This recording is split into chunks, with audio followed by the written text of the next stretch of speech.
you. It's great to be with everybody here. Let's see, I'm a little bit taller sometimes. Is that okay for sound? Yeah. Okay, great. As a triple deke, it was very difficult to take a job at Duke. Someday I hope my father will start speaking to me again. And I did go to UNC, so that I think is good.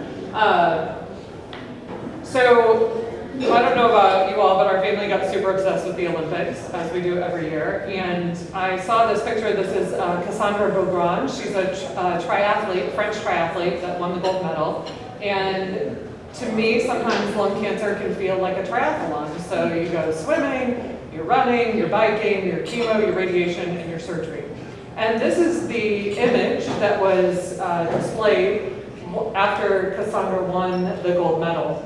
But I think, as all of us are aware, it's what happens after you ring the bell, and what happens after you are, what happens after you cross that finish line. And so this was a picture that a very enterprising AP reporter captured of her immediately going through that tape.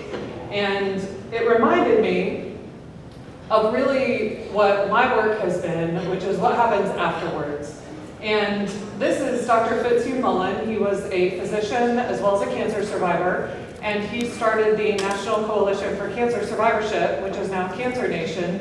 It was one of the first advocacy organizations that really focused on policy. And this is what he said in a 1985 paper when he sort of looked at what happened to cancer survivors after treatment. And unfortunately, I think that this statement really relates to where we are in terms of cancer survivorship today. These are my speaking disclosures, and this is sort of what I'm going to go over with you in our 20 minutes today. And I think it's really important. People ask me sometimes, why lung cancer survivorship and why now? And I think, as you all are aware, the survival rates for lung cancer are increasing at a higher rate and increasing to higher levels in women than men. But we are really accelerating the rate at which we are producing cancer survivors. So the deaths from non-small cell lung cancer fell 3% in the early 2000s, and now that's about doubling. So we're doing an excellent job of creating cancer survivors. And I want to emphasize that survival rates are increasing for all stages. So I tell a very self-depreciating story, which is difficult for a physician's ego, of probably about 4 years ago, it was 5 years ago now, a patient came in to me and had multiple brain metastases. We were going to treat him with whole brain radiation. He and his family asked, what's my timeline? What's my survival? I've got kids coming in from different parts of the world. And I gave him the 6 to 12 month, time frame. And he showed up in my clinic about a year and a half later and had been completely controlled on a new immunotherapy. And I saw him on my schedule and I was like, oh my gosh. And then I walked in and he gave me this big hug and said, bet you didn't expect to see me. And I was like, no, but it's wonderful to be surprised. And so that just showed me and humbled me that really it is very difficult to predict what our survival rate is going to be, not only for early stage patients, but also for advanced stage patients. Now this is where my passion comes in, and this is sort of what happens after cancer. So as you can see, this is from the Journal of Thoracic Oncology from 2012. I couldn't really find a paper looking at lung cancer symptoms after cancer that has been really updated and done a great job with a large number of patients in the past decade. But this is the best data we have.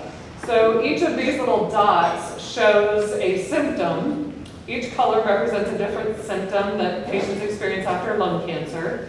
And the marks are at 1 year, 2 years, 3 years, 4 years, 5 years, 6 years, 7 years. So they ask patients every year, how is this symptom in your life?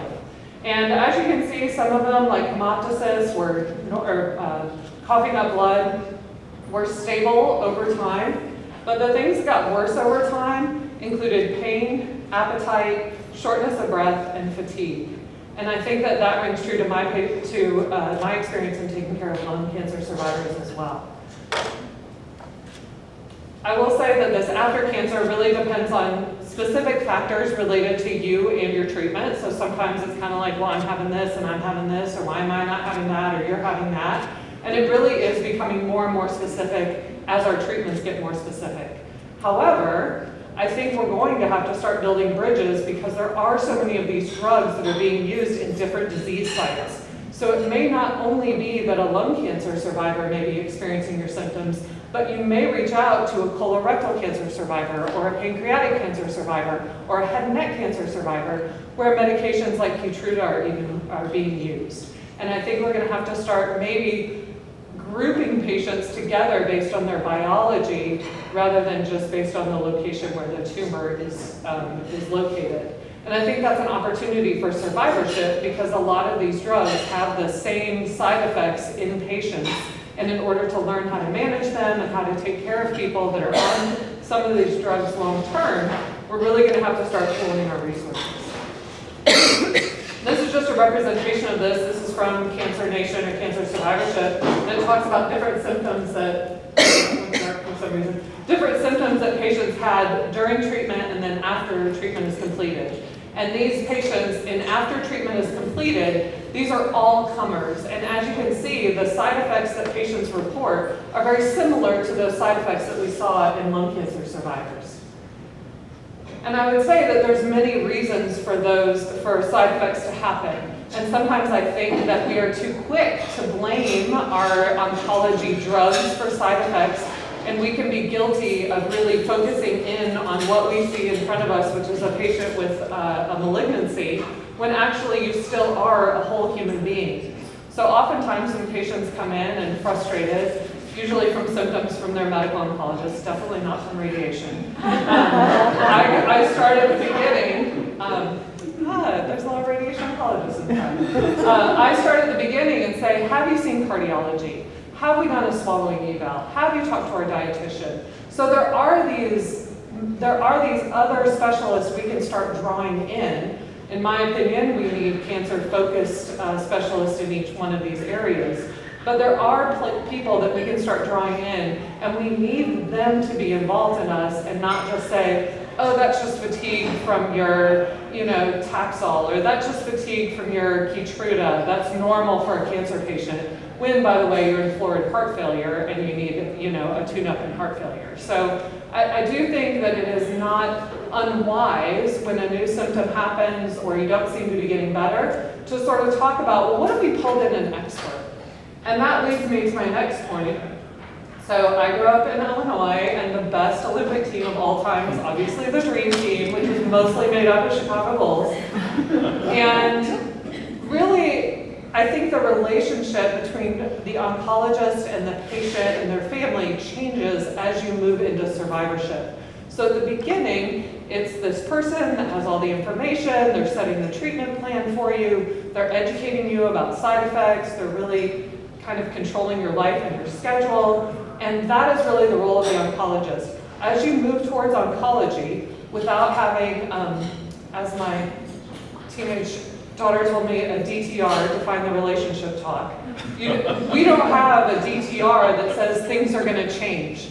As you move into survivorship, the oncologist really moves back, but without telling you, you need to start moving forward, and there is a transition that happens where you need to move to a different care team.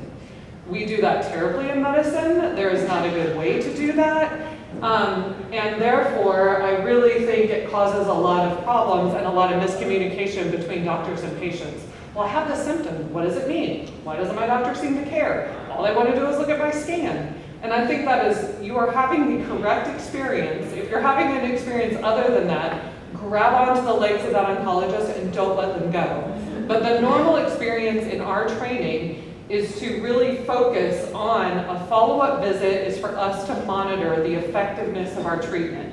Are you having disease progression? Is your cancer coming back? To a lesser degree, we are trained on talking about your recovery from treatment, treating side effects, and then talking about treatment-related changes that can happen years later.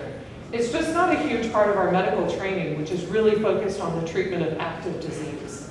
So, a follow-up visit may not include a discussion of how to manage your side effects. a promise of cure or a discussion of prognosis, coordination of care with your PCP, I mean, how mind-blowing would that be, or an explanation of your symptoms. And that is the reality of where sort of the oncologist framework is, again, just really focused on what is the state of your disease. We try to do these other things, but I think this is really something that the way that cancer care was set up over the past 50 years really did not focus on after cancer. It was just like, you're alive, you're doing great. And so I think that can lead to some disconnect between patients. And I found, this was the only picture I could find in someone that was in the LCI colors, so that's why I chose that picture. But it shifts really, and I want to empower you in this advocacy space to really think about, as you're coming into, or as you're feeling a change in a relationship, or you're not getting something from your doctor that you did before, to not be afraid to take that mantle on yourself, and you start becoming part of that survivorship advocate, rather than waiting for your doctor to address these things. Because I think as many people tell me, my doctor never says this, they don't talk about that, and in our brain it could just be like, oh yeah, well, your feet are swelling a little bit, that's not a big deal, but to you it could mean I don't get to walk with my grandson, or I want to garden. And to us, it's like, oh, well, it's not bad enough to give you Lasix, so, just move on with your life, It's not a heart attack, you're not gonna go to the ICU. So I really do think that relationship changes and who's in charge changes, and we don't do sometimes a very good job of communicating that. So I just want to give you permission to go ahead and own that relationship. And I will give you these 3 phrases. These are my 3 phrases for patients. And one is, I need to tell you something that will help you take better care of me.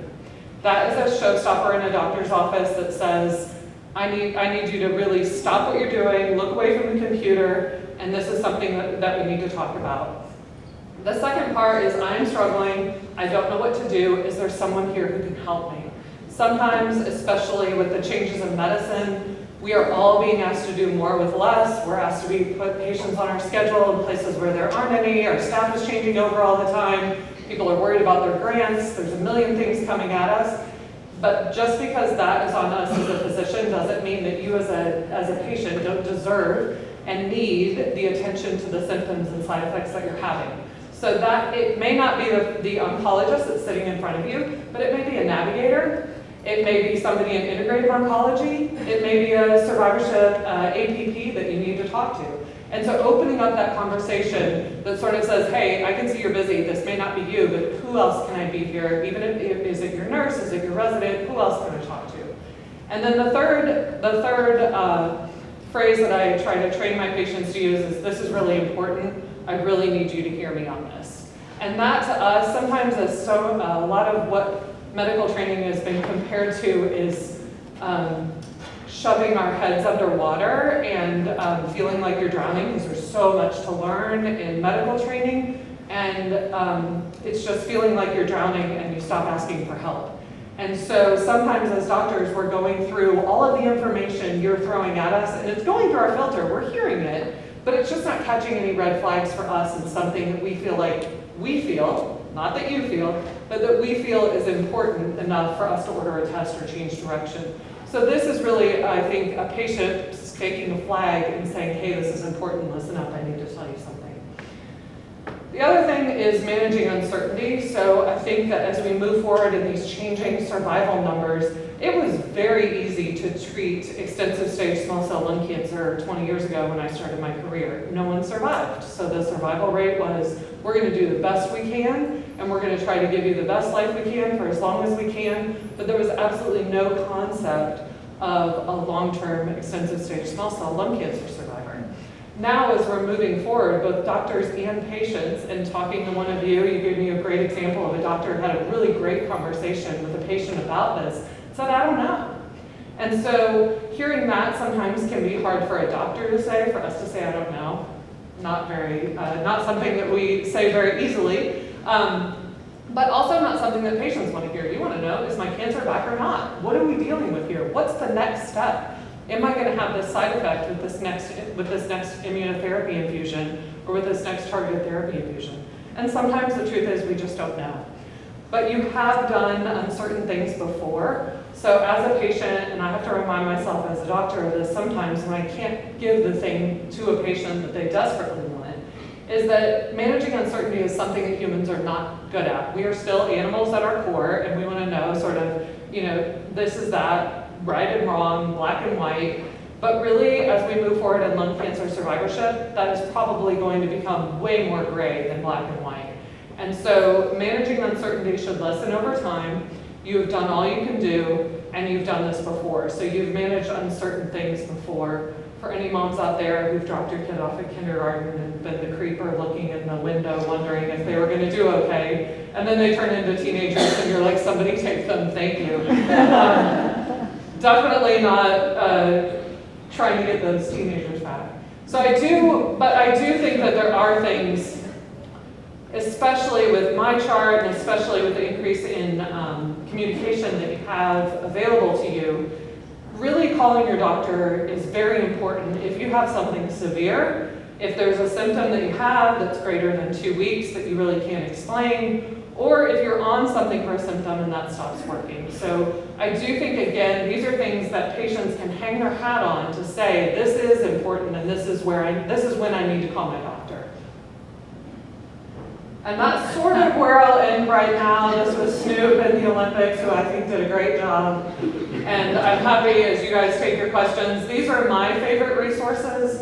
We're very fortunate in Charlotte and in Raleigh, as well as in Winston, to have great Livestrong programs. I always recommend patients sign up for that. Hirsch Wellness Network does a lot of online programs for arts, music, writing, journaling, Reiki. They just do a great job. And then my friend Julie does cancerdietitian.com, and she goes through evidence-based, all the questions that you have related to what I should be eating and whatever the latest fad, whatever your neighbor comes up to you and says you should be taking more turmeric or whatever, Julie is a really great resource to do that. So that's it for me, and I'm happy to take any questions. Oh, and this is how you can get a hold of me. I do a Substack that's all about cancer. And then I did a podcast about the beginning of the cancer movement and how we moved away from surgery to chemotherapy. That's called Less Radical. That's it. Yeah. I'm happy to answer any questions.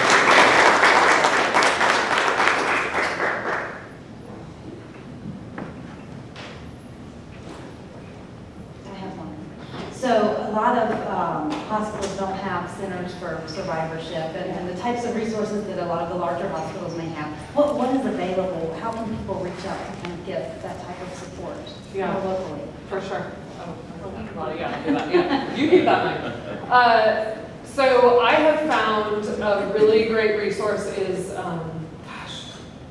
page 10, let's see. Cancer Community has done a great job of bringing resources together. And I think hooking up with people like the Lung Cancer Initiative or Live Lung is another organization that is available. And I think just as Brad was talking about with screening, as you know, as we've discussed, the survival rate of lung cancer has been increasing, but that is not true in rural areas and especially in rural minority areas.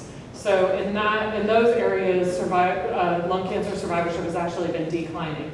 And that speaks to lack of resources, which I think, based on some of the funding decisions that are being made in Washington, could become even more acute. But I do think that there is an opportunity for us to move forward in virtual options that are available. So any of those options that I showed you are all available virtually, and then I do just encourage you to reach out to Paige or Jenny or the Lung Cancer Initiative to just say, hey, I'm a survivor, and to connect with people. I think that's the great thing about resources like this and meetings like this. As a doctor, I mean, I go to doctor meetings and we talk about p-values and which survival is best, and doctors get up and argue about their studies.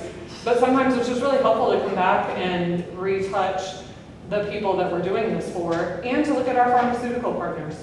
In my opinion, I think that pharmaceutical companies have a vested interest in cancer survivorship. There have been multiple studies now, phase 2, phase 1 studies looking at, for example, fiber in diets. There's this amazing melanoma study published at ASCO that just eating a handful of broccoli a day, basically that equivalent of fiber, increased the response rate to immunotherapy drugs by 75%. And that's based on the gut microbiome.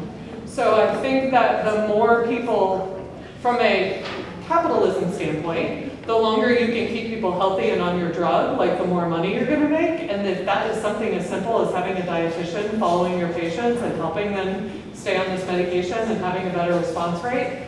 So I think that I think this is a great time to think about survivorship, and definitely as it relates to palliative care, which is just, I mean, hand in glove with what we do in survivorship as well. So that's what I would say. Any other questions or anything else I can? Well, thank you all. It's very energizing to be around you, and I appreciate your time.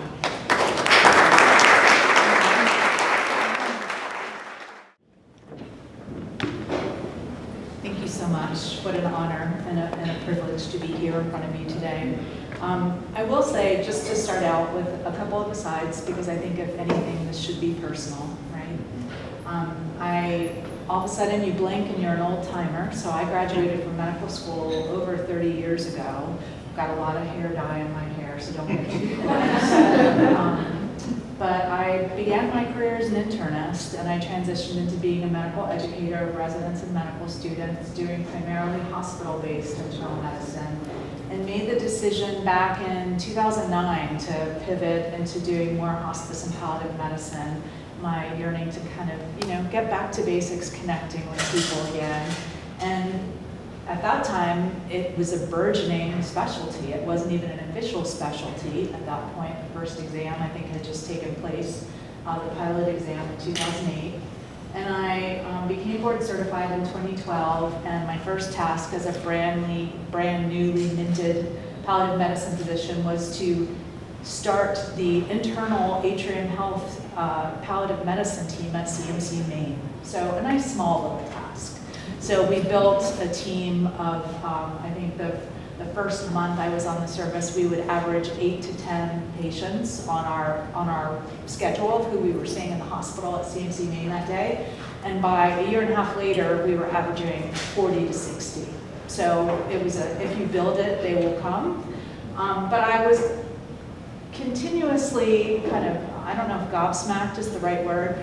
I even think now, practicing full-time palliative medicine for well over a decade, in addition to over 30 years of experience, I could probably take North Carolina's 100 best doctor list or whatever, Charlotte's top doctor list, and I could ask 100 of them, what does a hospice and palliative medicine doctor do?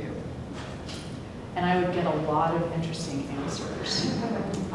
Because I find that even people pretty entrenched, and not to throw shade anywhere, but even oncologists don't really know exactly what I do. So that's the type of my talk.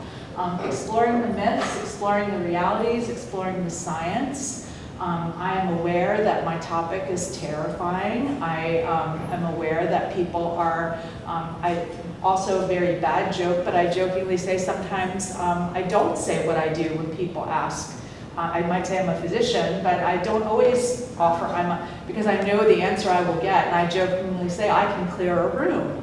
I say I'm a hospice and palliative medicine doctor, and I immediately, the head tilt and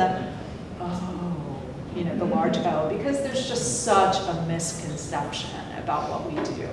And I think this has been illustrated to me over and over in life, but I think, again, one more personal aside before I start, I built that team at CMC Maine and from 2012 to 2016, and in the hospital, especially at a place like CMC Maine, now Atrium Health Maine, you see the sickest of the sick.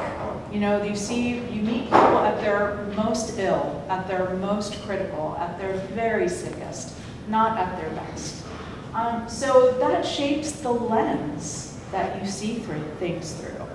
And I made the decision that I needed a change of pace, and in 2016, I transitioned over to being a palliative medicine physician in the supportive oncology clinic at the Levine Cancer Institute, which was an eye-opener in so many unbelievable ways.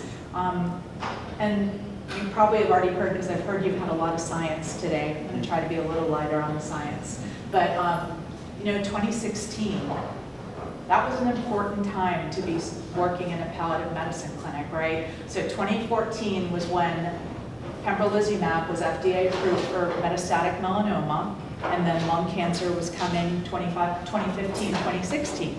So I was meeting people from all walks. I was meeting people who the entire intent was cure, and my goal was to help them get through the side effects of radiation and/or chemotherapy. I also, again, I didn't know when I started that journey what I would be doing, but I met people who had been told, and like some of the data you heard earlier, back in those days, metastatic lung cancer was a very different diagnosis. I met people who had quit their jobs, sold their homes, liquidated their retirement incomes. And I rejoiced with some of those folks when they were cured. But that was a whole new concept. It was almost like thinking back to, Robin Williams and Awakenings. Like, is this going to last forever? Nobody knows. And that's an entire different source of stress. So it was a really exciting and wonderful and magical time to be in outpatient palliative oncology, and it only furthered my passion. But I think, to explore the medicine, the realities, and the science is really important, and to just help folks understand what we are and what we're not. So my objectives are, again, review differences. I have a lot of slides. I may not get through them all, but I'm going to try my best. Provide examples of the kind of support we provide. Just a very brief overview of what advanced care planning entails, and review the impact of palliative medicine on mortality. Hopefully leave room for questions. So here's myth or reality. This talk is only appropriate for people who are going to die, and that's not me, right? So I tell folks, when I used to see folks at the Cancer Institute, my initial visits, by definition, everyone was terrified. You would never see me wearing a white coat or a suit jacket. I wanted to be as non-scary and unassuming as possible, because most people had already gone through many hurdles just to get through the door, mentally, psychologically, physically, all the things.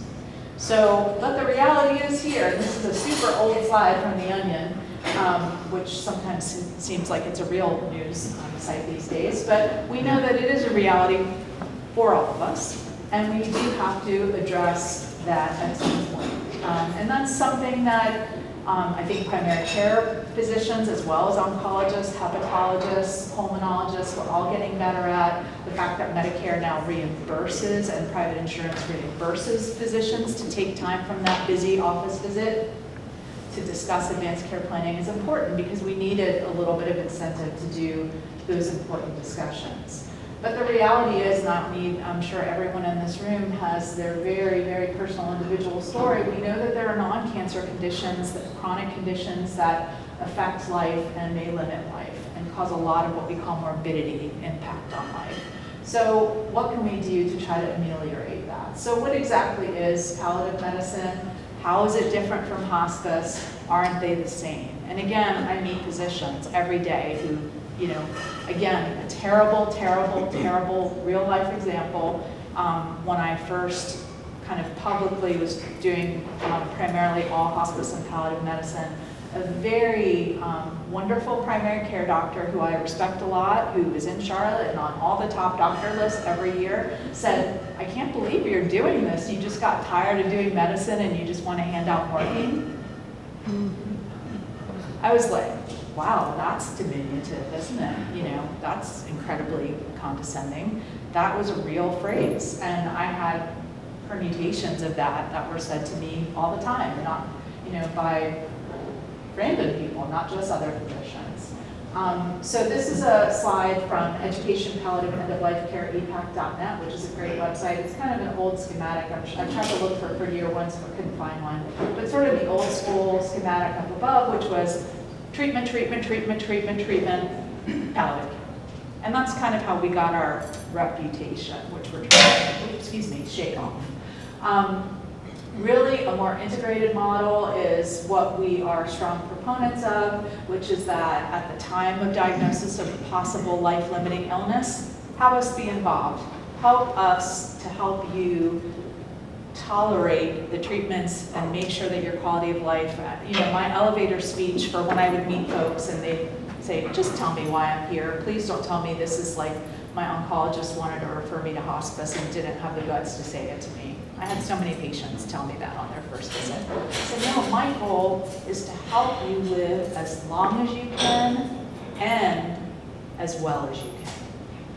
I want to be your source of positivity. And jokingly would say, when times are bad, when pain is bad, I'm going to be your candy girl. I'm going to make sure we take care of you and help get you through this. So I want to be a source of light and a source of positivity. So because a lot of folks are going to come to see a palliative medicine physician kicking and screaming because they're thinking it's the top model. Someone's washing their hands of me and it's time to go see palliative medicine.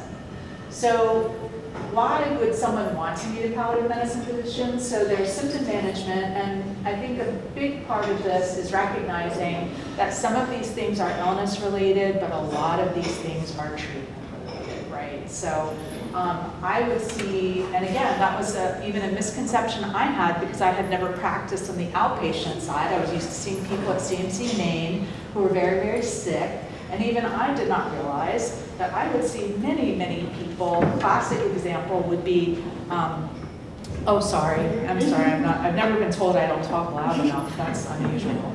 I think something got dinked out here.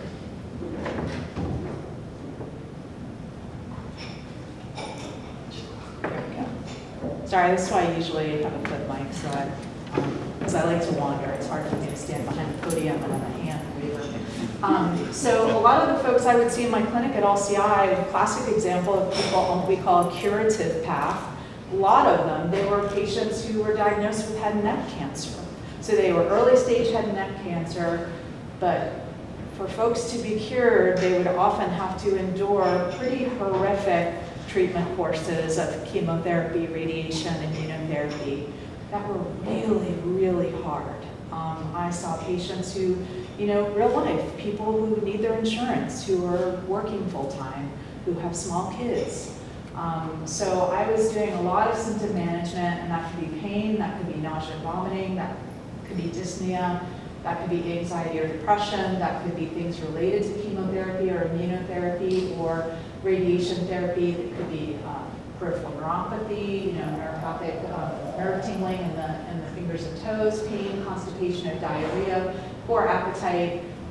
Part of my elevator speech when I met a patient on the first day would say, here's all the things I might be able to help you with, or you might need a little bit of help with all these things, and maybe some I didn't mention, right? Because there's a lot that we have a lot of tools in our toolbox.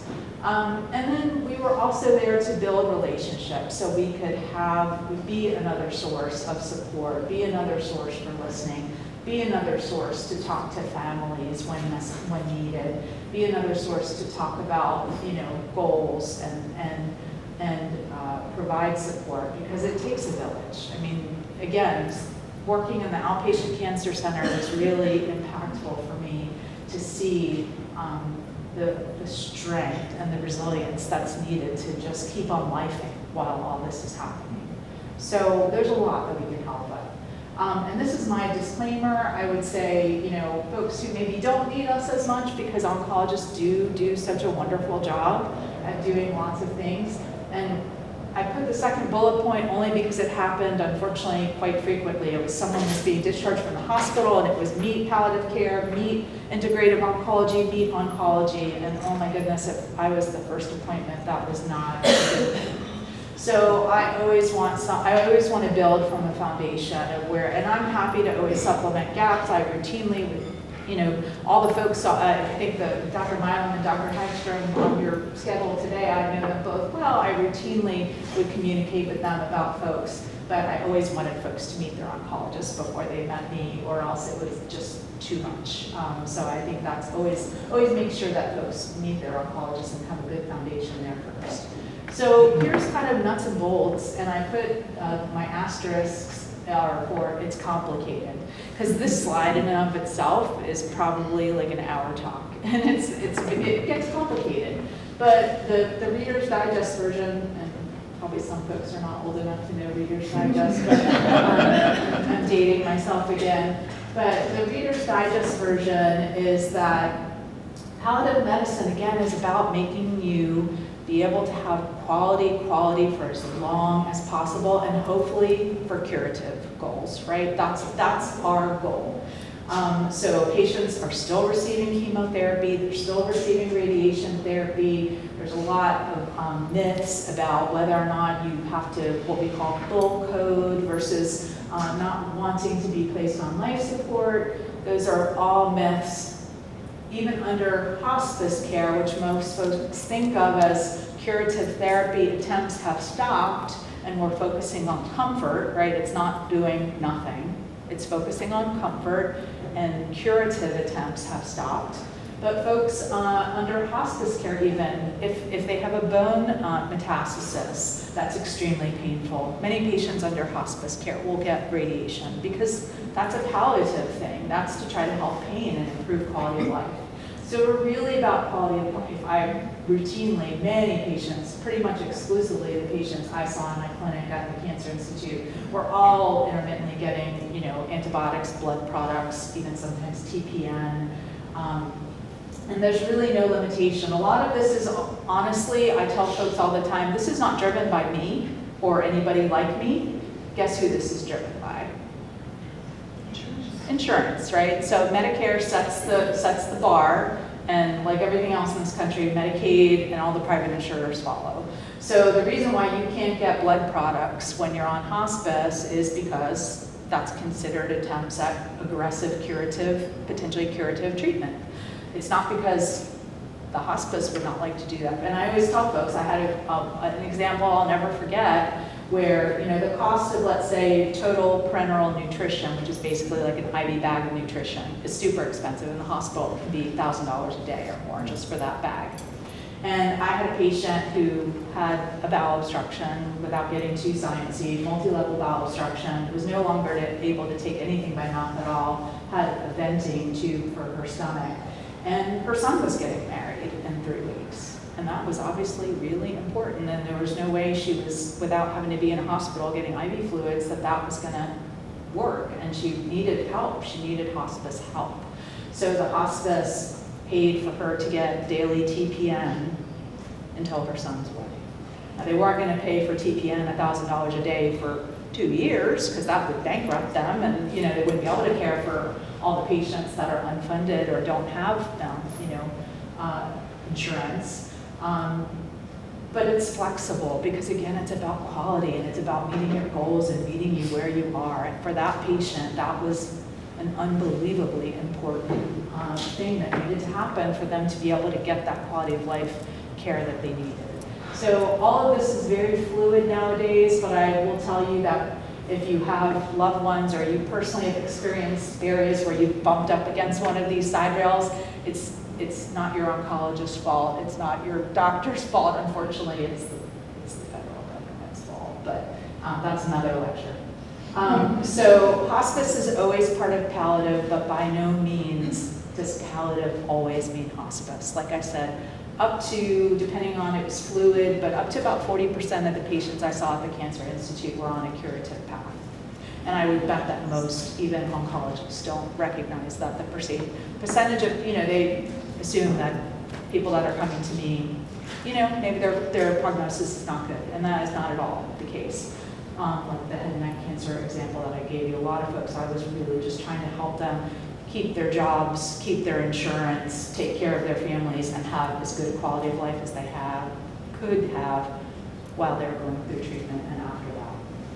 So words are powerful, and I think that's why I'm so passionate about what I do and about teaching medical students and teaching residents and fellows about how important and how powerful words are. I think I've seen in my 30-plus year career hundreds of thousands of times probably where two physicians can give exactly the same message but said so differently, and that one person, not to say it's always me, but might be very much accepted with that message, and the other person, it's, build up my wall and I don't want to hear anything that you have to say. So I think words are powerful, and I always try to be really upfront with folks that I saw and emphasize that, I want to be a source of positive energy. I want to be a source of light for you. I want to make your quality of life as good as it can be. But my goal is also to get to know you and your goals and values really well. So heaven forbid we have to have those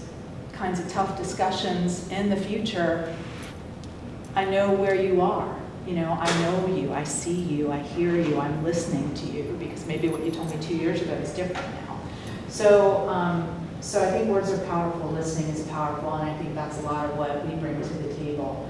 So this is again, this is from epac.net, and I won't say I asked all these questions, and I definitely didn't phrase them this way, but these are just some of the things that we would talk about, you know, during visits. And obviously this was very person specific. Some people were really struggling on the mental health side of things. Maybe it was because number 4, they didn't have anyone to confide in. You know, I saw a lot of folks where that was one of the biggest challenges. You know, things like number 5, that was probably one of the easier things for me to deal with, right? I can help pain, I can help nausea, I can help bowel issues.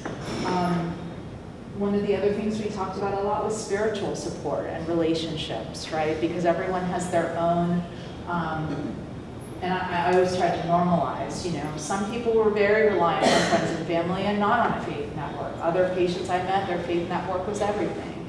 And it didn't matter, I always would tell folks, I have no agenda. I have 0 agenda. My agenda is your agenda. I'm getting to know you, your goals and values, so I can meet you where you are. So these were just some of the kind of screening things. I did always ask in the basic manner of, maybe tell me what you understand from what you've heard from your oncologist so far. And I will say, I ask that question of every patient I meet, and to this day, I'm always intrigued by the answers that I get. So I think that it's kind of like, Dr. Wentworth had that great slide where it was like the communication, and it turns into like a ball of string in the middle. So there's a lot of telephone game that happens, what we say versus what someone hears. So I always would like to start out by just saying, tell me what you understand so far. You've met like 6 different specialists. This must be like really overwhelmingly confusing. What's your takeaway from everything you've heard so far? And it was sometimes really enlightening to hear. So the reality is, again, we want to be a source of light and positive energy. I don't bite. You know, I think that if I could get people past that first appointment hurdle, then a lot of times they were, I don't know, I shouldn't extrapolate and say they were excited to come back, but I think that, you know, lots of folks obviously came back willingly. So we want to, if anything, spread that message that, you know, I've been called Dr. Doom and Gloom, Dr. all the things, and that's not, you know, yes, we have hard conversations, so do oncologists, so do all doctors. I mean, that's part of what I teach medical students. Unless you're gonna go into pathology, you're gonna have bad news conversations with people. If you're in ophthalmology, you're gonna have to tell someone they're going blind. And grieving and loss is different. For a patient in primary care, telling them diabetes is something they're going to have to grieve. They have to change their whole life. They can't eat what they want to anymore. That's a loss, right? So I think rephrasing and reframing how we talk about things and understanding how, through a patient's eyes, what a loss is, that everyone's definition is different. So, but we really want to be at least a source of a safe space. I would say we're going to inflate the cone of safety, and anything you say here, have at it, you know, and I think my patients appreciated that. So just to talk a little bit about advanced care planning, because I do think it's important, and I jokingly say I was like really bad example of this because I had been a doctor for a long time, and I was a late in life mom. I gave birth to my first and only child at the as I was called, the geriatric age of 40. She's getting ready to go to college shortly, but, and I decided in the hospital as I was being induced, you know, 40 years old, that, you know, the chaplain comes in and says, we can do your healthcare power of attorney and living will, and I was like, God, we haven't done that yet. That's really bad. Why haven't we done that? So that's when I did mine. I did mine when my daughter was born in the hospital. That's how I remember when I did that, and when I got my tetanus booster. I have to go 10 years now. So, you know, I'm human. We're just like everyone else. But these are things we all should think about, because the reality is, and I would tell my patients all the time, doom and gloom and make you think about this, but what do you think the most common reasons people die in the United States are? I'll give you a hint, it's not cancer. Anyone? So it depends on your age, but heart disease and accidents, right? Non-accidental trauma, car accidents, guns nowadays. Do we see either of those things coming? Nope.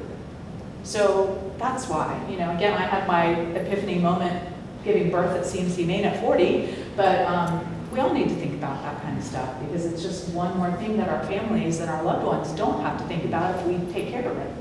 So, and again, this is another, I literally have another hour talk just on this. So just a very simple disclaimer. You may have heard, some folks might not be from North Carolina, so you may not have medical order scope of treatment. It's called MOST in North Carolina, but nearly every state in the United States has something similar. Some states call it POLST, physician order for life-sustaining treatment. In North Carolina, it's MOST. And I've got an example of what it looks like so you can see. It's hot pink, you can't miss it, and you can't use a photocopy. So it's super easy to find if you decide you want to fill one out, and you can get them for free. Most hospitals and cancer centers have them routinely stocked in their offices. And obviously living wills depend on the attorney, or if you can go to northcarolinamedboard.org and print a free one off their website and get it, post-COVID, thank you, notarized. Somebody anticipated my post-COVID word finding difficulty. So you can go to a bank or wherever and get it notarized for free. Print up the free form. You don't have to pay a lawyer $500 to do it.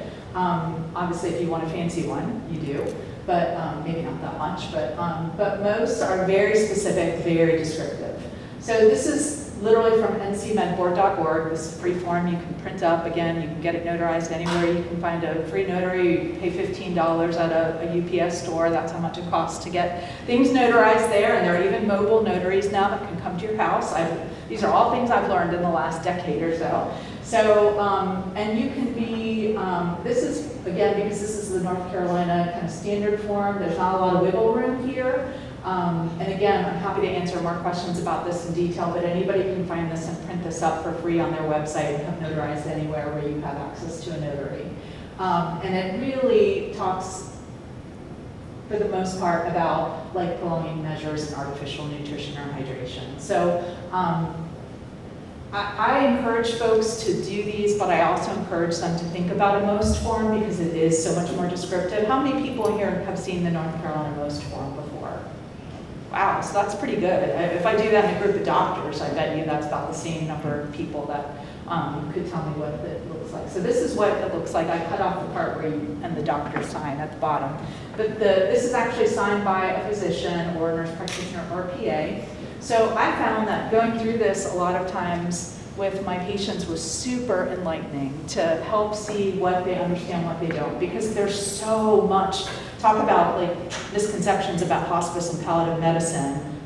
The whole question one, CPR, there are even more misconceptions about that, right? So people think, well, but I don't want to be given up on. I don't want to just like stop doing things. But I found that the way this was worded was super helpful, and I always read it out loud when I was doing this with my patients. So I would say, okay, here's section A. We can check one box, cardiopulmonary resuscitation. Person has no pulse and is not breathing. What would you guess most people would say to me when I would say that? They'd say, that means I'm dead. Yeah. Does. So again, this doesn't mean we're giving up on you while you're alive. And again, I phrased it different ways. If I knew the patient well or knew the family well, and I knew, are they reliant more on family? Are they reliant heavily on faith? I might say, if they are reliant heavily on faith, I might say, this just means that when God decides it's your time and your heart and lungs stops, that we allow it to happen peacefully and naturally as God intended, and we don't try to get in the way with artificial things. And people would say, that's what no-code means? That's what DNR means? Yeah. It gets mutated because even physicians, nurses, don't really know what it means. You hear people mutate that all the time. But I love the way it makes it crystal clear here. So this is really have no pulse, I'm not breathing by most intents and purposes, I'm dead. I want CPR attempted or not attempted. Section B, I love that there's another instructions line because I can remember all the, not odd, but just different things I've had people say. I had a gentleman who both parents died on dialysis, and it was so painful for him to watch that for both of his parents. And he wanted specifically on there, I will never accept dialysis, because that's not really, anywhere in here. So you can do this any way you want. There's no right, there's no wrong, and there's a backside where you can indent it and change it. So you're not stuck. A lot of folks would be like, well, if I fill this out, what if I change my mind? You tear it up, or you indent it, or you write a new one. It's, that's okay. That's part of what we accept is going to happen. And then again, this is signed by a physician, as well as by the patient. And then it's a medical order. I had folks who would have this taped on the inside front door of their house because that way they knew if someone called 911, the paramedics would open the door and there it was.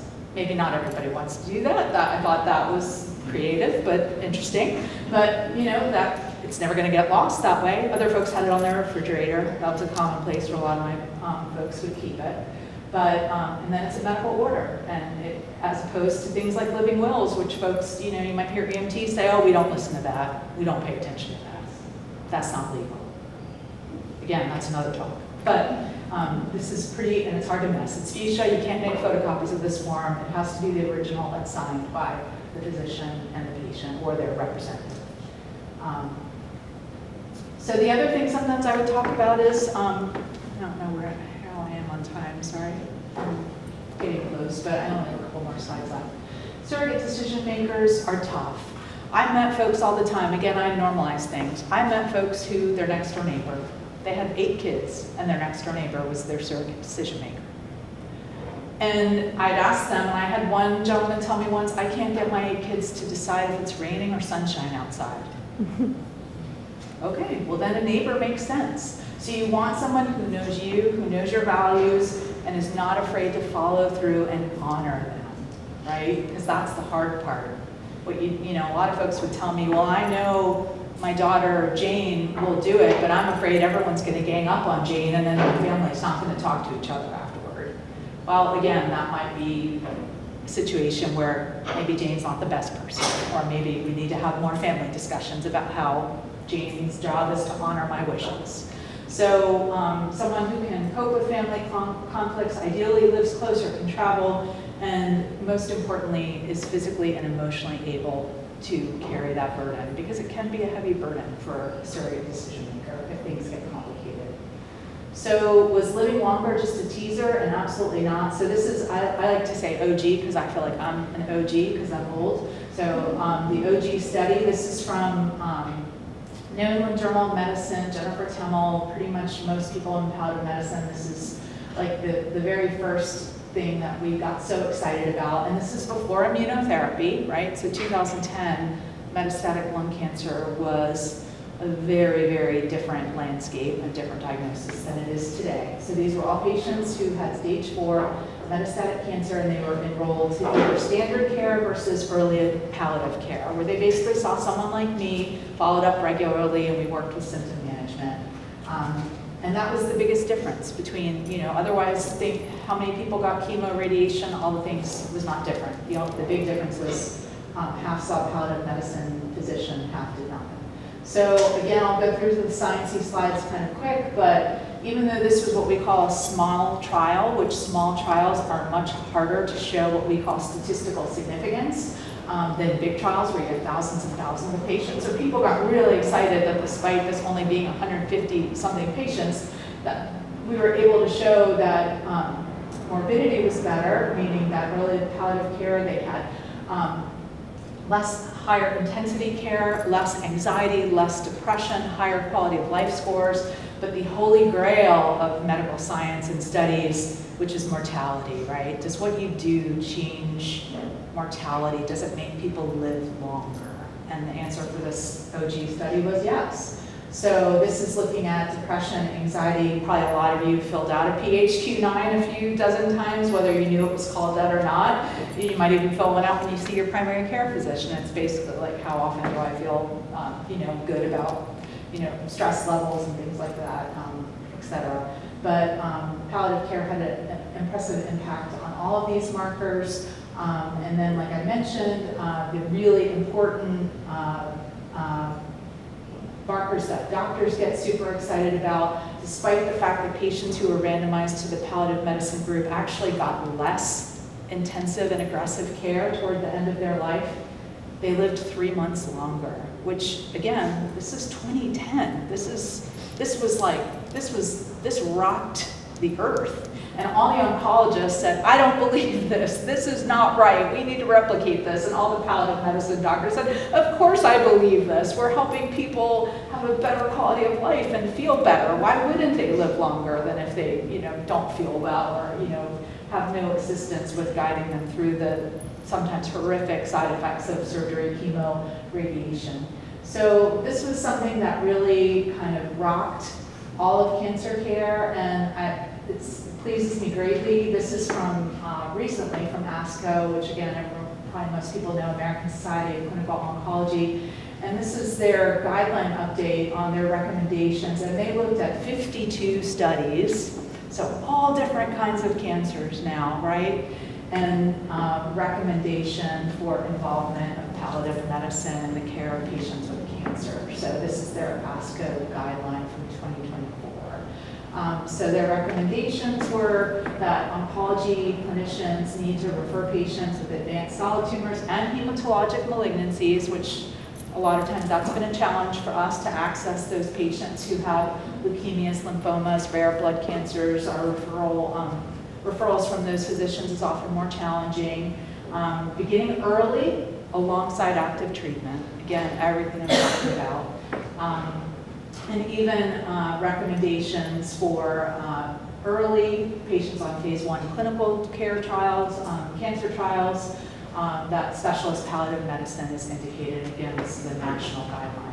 So, and not just cancer, again, in the interest of wrapping up, I will just tell you, I picked a couple random studies as far as COPD, congestive heart failure. There are tons of quality of life studies that show how much palliative medicine can impact quality of life and well-being. And I just picked a couple recent ones. So with that being said, hopefully I have expelled some myths and made us less scary and weird and approachable, or more approachable, and I would love to answer any questions that folks have. I know I leaned a little less on the science here than probably a lot of folks have, but I'm passionate about what I do, and I'd be thrilled to answer any questions. But thank you so much for your attention.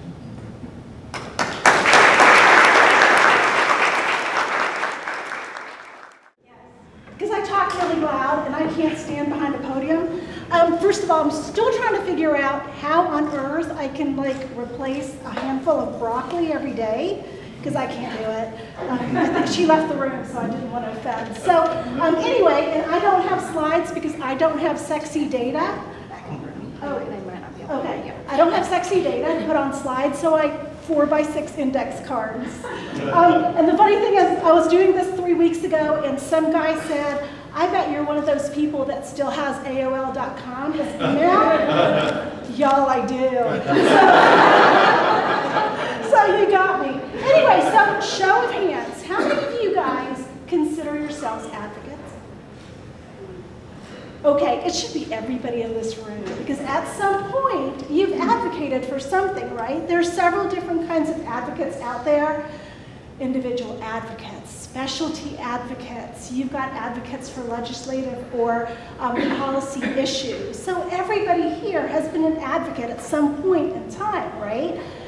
So about a month ago, Alicia says to me, hey, I need the title of your talk. And I'm like, it's about advocacy. Anyway, so I thought, you know what? We don't go through life thinking, well, I am going to be an advocate one day, and I'm going to shape policy. So I thought, oh, the accidental advocate, that's a great title. So I thought I was really smart. Last weekend, I was preparing for this talk, and I thought, I'm going to Google accidental advocate and see if there's a definition for it. Sure enough, AI, a second. It took a second, and don't look on your phones, but it's there. Basically had a definition for an accidental advocate, and it was perfect for this talk. I'm going to read it off my 4x6 card because I want to make sure I give you the right definition. So basically, can you not hear me back there? Do I need this? Anyway, it's a journey of an individual who, by circumstance, becomes a public proponent or defender of a cause, ultimately leading to systemic change. So basically, it's taking your personal experience, creating a story, and telling the story to the person or people that can help you change policy, right? So basically, personal experience. I am a taker of notes, and basically I thought, oh crap, I'm going to be talking about the same thing we talked about at last year's summit. I took a lot of notes at last year's summit, and I don't know if you guys were here, but a gentleman by the name of Dave was here last year, York, and he was talking about sharing your personal story and experiences to people that can make a difference, that can create policy, right? And basically Dave says, it's easy. Just you have lived experience. You take your story and you tell people that care and can make a difference. That's exactly what he said. I looked at my notes and I wrote it all down. And basically he says that the stories that you tell, because you know what's happening, can bring life to an issue. It can bring life to an issue. So keep that in mind. And if that's all you remember for today, I've done my job.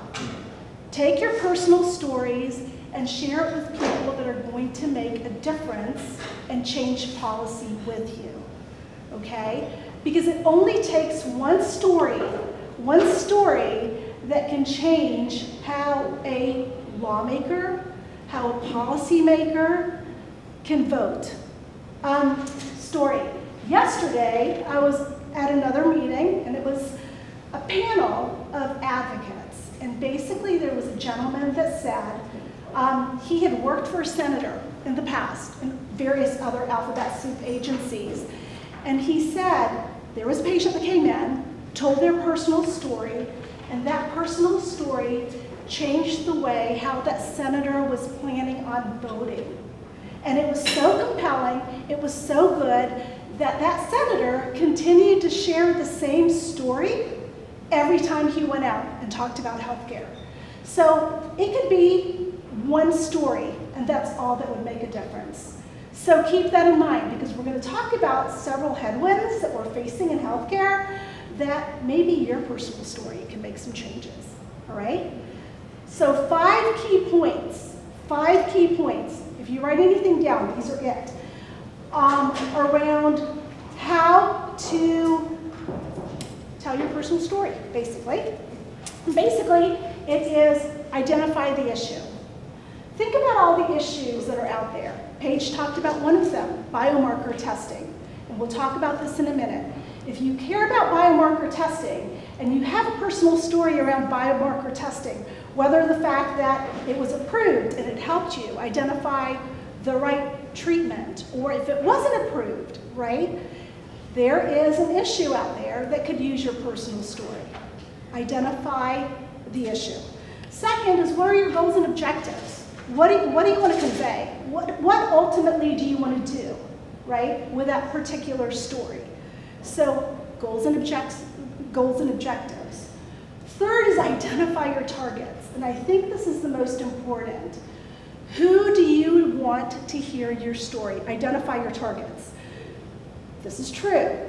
If you are a constituent, you get a priority. You're prioritized in line, right?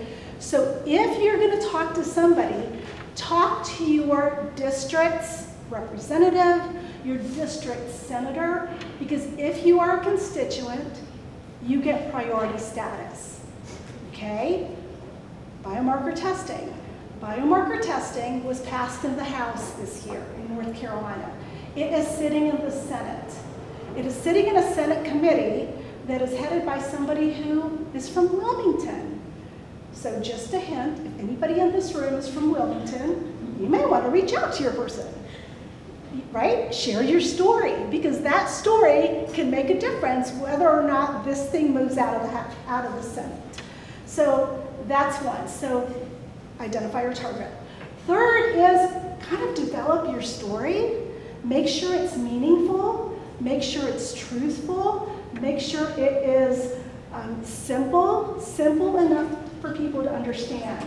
Because keep in mind, a lot of these people you're talking to don't have clinical backgrounds. They don't understand what you're talking about. They know nothing about lung cancer. So be the educator. Share the information with them, okay? And then last but not least, ask for what you want. You tell them what you want. Senator so-and-so, Representative so-and-so, please vote yes on this bill or vote no if it's not favorable, but make sure you tell them what you want. Oh, by the way, if you end up talking to their aides, right, or a staffer, that might be better than talking to the legislator themselves, because the aides or the staffers are the ones that are specialized in healthcare and are the ones that advise the senator or the representative what to do. So it's okay. And they may look like they're 12 or 13, because they are 12 or 13. No, not really, they're not. But you know, they're the ones that help in this office. And again, they're incredibly smart people, they're incredibly passionate people, and they're the ones that still think they can change the world. And they're the ones that advise the lawmaker or the policymaker on what to do. So make sure, follow those 5 key steps, all right? Now, how much time do I have left? You have 5 minutes. Okay, awesome, 5 minutes. So yeah, key steps. Why are we talking about this? And this is the sad part of the talk, because there are healthcare headwinds that we're facing, okay? Healthcare costs are rising, budgets are really tight, cuts are being made, and everybody wants a piece of the pie, okay? It used to be that cancer got all the attention. Cancer got all the money.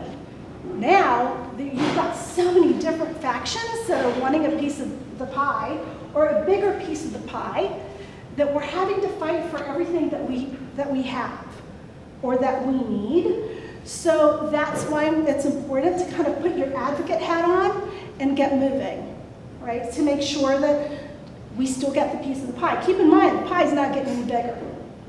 Okay, it's not getting any bigger. I know this is sad, I'm sorry. So anyway, political headwinds. Let's talk about a couple things. I mean, you guys were talking about NIH. That's really sad, because between February and June, 1,800 grants have been terminated. And the White House budget for 2026 cut NIH budget by 37.2%, okay? That's almost 40% of this year's budget. Now, the good news is, and don't say I didn't bring you good news, you probably already know that Congress said, oh, no, we're not gonna do that. We're not gonna follow what the White House says. So hopefully they're gonna stay true to that, but the budgets haven't been passed yet, so we'll see what happens, all right? So Congress is not following what the White House suggested we do to the NIH funds. So that's great. Now, if you have it in you, you might wanna call legislators and say, hey, make sure you don't cut NIH budgets, all right? Because anything can happen. So, keep that in mind. The other thing is biomarker testing. That's something that's going on in North Carolina. Hopefully it'll be passed next year in 2026. They're not in session right now. They're still trying to figure out North Carolina budgets too. But biomarker testing's there. So if you've been impacted by biomarker testing and you find it in your hearts to do something about it, put your advocate hat on. Put your accidental advocate hat on and give people a call. Go to Raleigh, talk to your legislators. Go to their district offices, talk to your legislators. Do that if you don't mind. There's several other healthcare issue bills that are sitting in North Carolina right now. So, you know, keep an eye on that. I'm not saying that you guys have to reach out for every single issue, right? Because that's all you'd be doing 24/7. But take whatever you're passionate about and do something about it, all right? So, issue number 6, or slide number 5. Make sure this community has a seat at the table. Because if you don't have a seat at the table, you're part of the menu, okay? And if you don't have a seat at the table, you can't shape policy. So make sure the lung cancer community, and I'm trying, you guys have to be trying as well, make sure you guys have a seat at the table. And then last but not least, are we on time? You're good. Okay, last but not least, my favorite quote, never doubt that a small group of talented, committed individuals can change the world. Indeed, it's the only thing that ever has. Margaret Mead, social anthropologist, and I always leave that quote for last when I talk because we can really make a difference together. With that, thank you for listening, and have a great rest of your day. Do you want to take any questions? I'll take questions. I'm not going to have answers. But I'll take questions. Yes, ma'am. I was just Googling it, did you mention what the healthcare bill was, or what the name of it is? Which or one? The one that you were talking about for the Biomarker? Is it 520? I have so many healthcare bill numbers in my head. I think it's 520. I think you're right, and we have a paper on it that we can circulate to this group Yes. about the bill. It's HB House Bill 520, if I'm not mistaken. It was in, Paige is a part of the coalition, and she's been hot and heavy on that as well, so you guys have a great representative. I'm on it, but I'm industry, so I don't say very much, but yeah, so it's sitting on the Senate rules. It's sitting in Senate rules, and the lead of Senate rules lives in Wilmington. Yes, any other questions? You guys are fabulous, thank you. Thank you.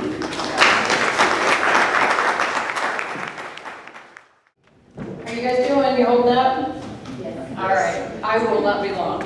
So, there I am. Okay. So what we'd like to do, while we've had a lot of information, wonderful speakers, and a lot of information to take back, and so now you have to decide how you're going to take your strengths and hopefully advocate for lung cancer. And we have opportunities at Lung Cancer Initiative. I was going to say LCI, but every time I say that in Charlotte, people think of another LCI, so I'm saying Lung Cancer Initiative. So we have opportunities with our organization, and I hope you consider them. So, Rizza already touched on a couple of them, educating others, well, she didn't talk about hosting an event, but changing policy, hosting an event I'm going to talk about in just a second, volunteering, and then sharing your story. Sharon did a fabulous job of that last night, and I really think she moved the entire room when she shared her story. I know she moved me. So sharing your story really is powerful and makes a big difference. So events, that's right under my wheelhouse there. There are a lot of opportunities to get involved with events. We have 5Ks that we do, and we have a golf tournament, and we have a gala. So I would say to you that if you have any interest in getting involved, there are different ways to get involved, and you can give us as much time or as little time as you can carve out of your day.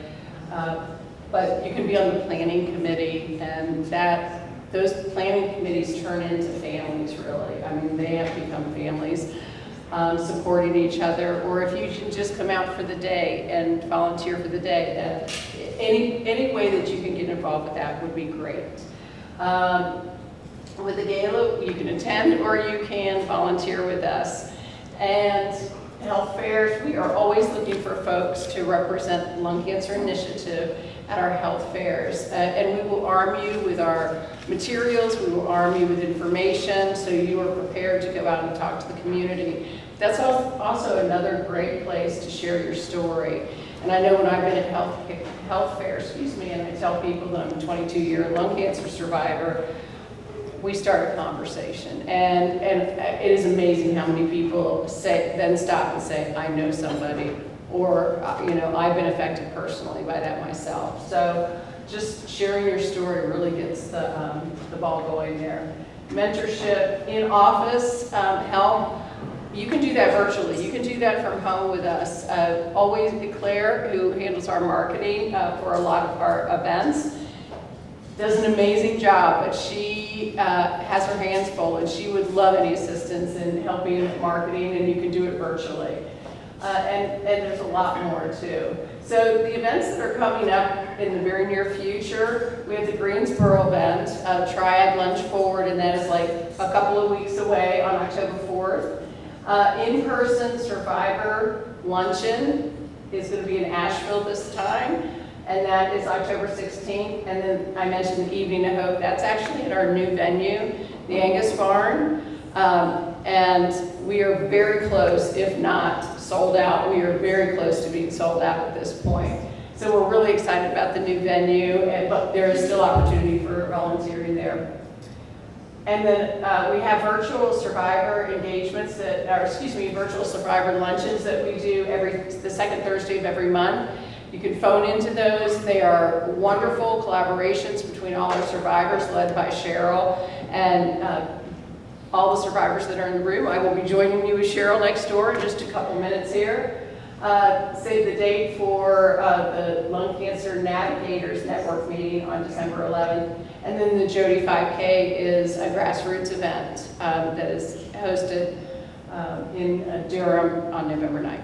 So that is pretty much kind of the roundup of our events for the year. And again, if you want any additional information about how to get involved, how to plug into Lung Cancer Initiative, please just give me an email directly or call directly. You can also contact Alicia if you want more information about volunteering on event day.